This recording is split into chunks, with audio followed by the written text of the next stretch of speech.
I, 32, abandoned my girlfriend in a city after she repeatedly broke my trust. Counting this relationship, my last 3 relationships have ended with me being cheated on.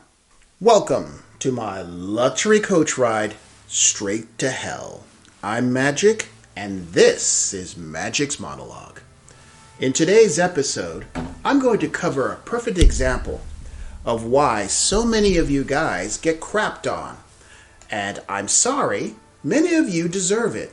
Yes, a harsh pill to swallow. But stay to the end and you'll fully understand what I mean and hopefully learn from it. But first, give me a thumbs up, subscribe, then smack that bell like you would joyfully smack a good booty, and help push this content out so more men can see and learn from it. So grab a cold one from the mini bar in the back of the limo, and let's get this party coach rolling down to the boat on the River Styx. I want to thank Carl for sending me this and asking for me to cover it. Men and women communicate differently, and I'm going to speak as men do when we're alone. I realize 10% of my audience who are women may get offended and think I'm cruel. Let me not apologize for it now and just simply say, tough, get over it. I, 32, abandoned my girlfriend in a city after she repeatedly broke my trust. Counting this relationship, my last 3 relationships have ended with me being cheated on. Okay, stop. Slap to the back of the head. Seriously, my brother? Once is bad fortune. Twice, you need to do some serious self-examination. And 3 times? The problem is you and your dumbass choices in women. We had been together for 8 months, and I had been planning a trip to a convention together. Shortly before the trip, she excitedly told me that she had made a new friend who was giving us free tickets to the convention. Then things kept snowballing from there. She admitted having flirted with this guy by accident and asked me if she should feel bad. Yes, you should. You're my woman, not acceptable. And what did you have to do or promise for those free tickets? I asked her if he knew she had a boyfriend, and her response was, no, I felt it weird to bring it up, and I've learned people are less likely to give you free stuff if you tell them you're in a relationship already. Slap to the back of the head. No, it felt weird to bring it up, and I've learned that people are less likely to give you free stuff. So she admitted right then and there, she has the model of the world of a 304, and her relationships are transactional. Then, what do you mean, flirted by accident? That's like accidentally sending him a seductive text meant for your grandmother. That was a massive defecation test, and you failed right then and there. Your response confirmed that what she already knew. You're weak, and she could get away with it. And you were way more invested in the relationship than she was. I told her this made me feel uncomfortable, and I didn't think it was outrageous of me to ask her to be careful with her actions and words around this guy. She knew I had been cheated on previously, and it had destroyed my mental health. She had told me that she had cheated in a previous relationship when she was young and in a bad place, but she wasn't like that anymore. Slap to the back of the head. Once a cheater, always a cheater. Guys, do you see how he set himself up for failure? At this point, he has a sign on his back that says, I'm a beta simp, cheat on me and I'll put up with it. She seemed to understand my reservations about this guy that she couldn't help laying out in front of me. At the time, I hoped it was just her being transparent. So we finally get to the day of the convention, and she makes a beeline to her new friend and spends 90% of her time by his side. I see whispering together and shoulder rubs and giggling and all kinds of things that makes me uncomfortable. But I keep it to myself until we're done, until we're alone. At one point, I tried to go hold her hand, something we like to do often, and she pushed it away and said, "Not right now, I'm stressed," while going on to continue laughing in conversation with this other guy. Slap to the back of the head. By this point, you should have laid down the law and told her this defecation stops now and not take any more of her crap, like you're insecure or other manipulation. You should have put your foot down long before this. At this point, it's too late. She already had begun her monkey branching right in front of you, and you enabled it like a good little cuck. At the end of the day, we're alone and I say, "Look, I really don't like how I'm being ignored for this guy you just met. I feel like you're crossing boundaries here that hurt me a lot, and I just want to reassert that this hurts me and give you a chance to stop. I don't like this guy, and I don't like the extra attention you're giving him." Slap to the back of the head. You're talking like her gay friend emotional tampon. No one cares about your feelings. Welcome to the wonderful reality of being male. Women get that option. We don't. The conversation should have been, "I'm not putting up with this crap and I'm done." The most powerful thing a man can do is walk away. But no, you didn't do that. You stayed for more abuse. Her response was, "I'm not cheating on you, and you can be his friend too. Just try to talk more to him. And I feel like you're targeting how I'm treating a friend because you've been cheated on before." Dude, she is cheating right in front of you, and you stood there and allowed her to gaslight you. And I should slap you up the back of the side of your head again for that one. I held firm. I don't like it, and I hope you take my feelings seriously. Early the next morning, she picked up her phone and was typing away.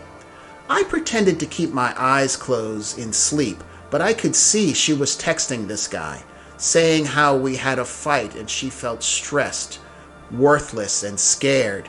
Meanwhile, the guy fed her positive affirmations about how special she was and how he liked her. My stomach kept sinking more and more as I caught out of the corner of my eye half-closed eyes until I had enough. I said good morning, and she rolled over to her side to face the phone away and started talking about how she was texting her coworkers. I gave her a weird look, and she said, "My back hurts." You think I'm trying to hide something because I wanted to roll over to where my back was comfortable. You were texting his name. No, I wasn't. I just told you who I was texting. You're targeting me again. Okay, let's see. Lying, playing victim, and gaslighting. My eyes widened. I sat up, cast 1,000-mile stare through the wall ahead of me. Why would you lie about that? I was watching you texting him. She had a small mental breakdown and began begging me. And now, when all else fails, default to the waterworks. "I'm sorry," she said. "I'll never do it again. I felt like you were targeting me with him. He's just a friend and I don't want you to think anything else." Wow. Every line out of the Cheating SLUT Bible. In the comments below, give your favorite garden tool phrase that they always default to. Still, we made up. Seriously? You know what? I'm tired of slapping the back of your head. And went back to the convention, where she again made a beeline for this guy and wandered around buying him things. Wow. At the end of the day, I told her I was going back to the hotel room, and she said she was going out with the guy for drinks, and I was welcome to come along, and that she might stay at his hotel room. I said no. I'm good. Goodbye. Well, that goodbye was the last time I saw her. Finally.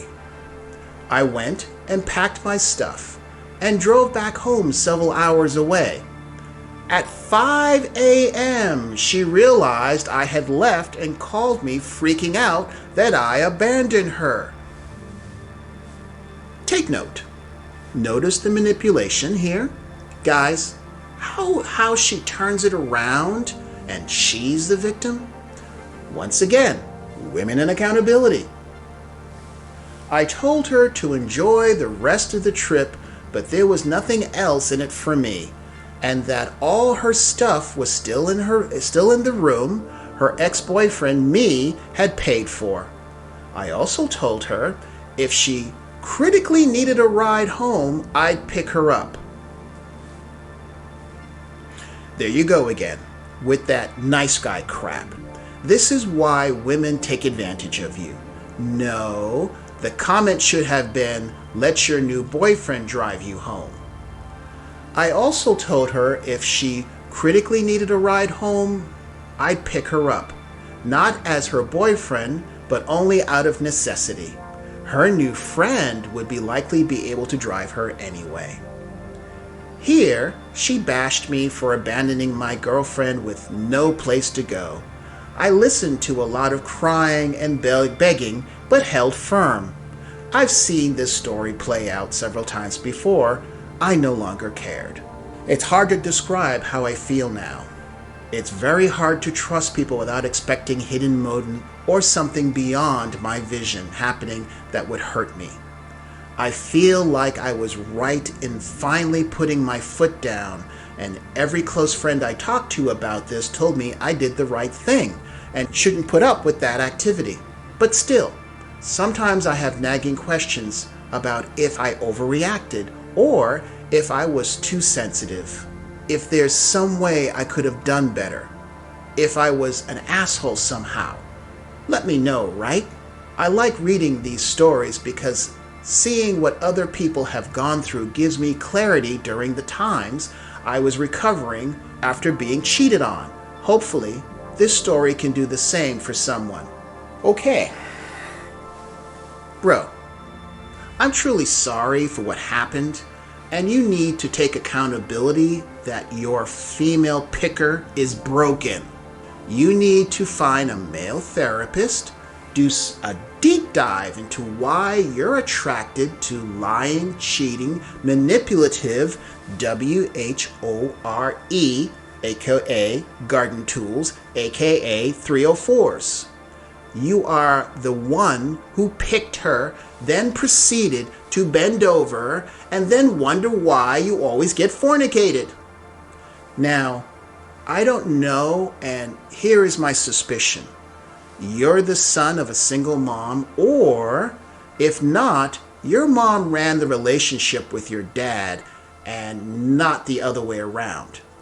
I wouldn't be surprised if one or more of your primary caretakers also had addictive behaviors or psychology, because as a man, you have some serious self-esteem issues you need to fix.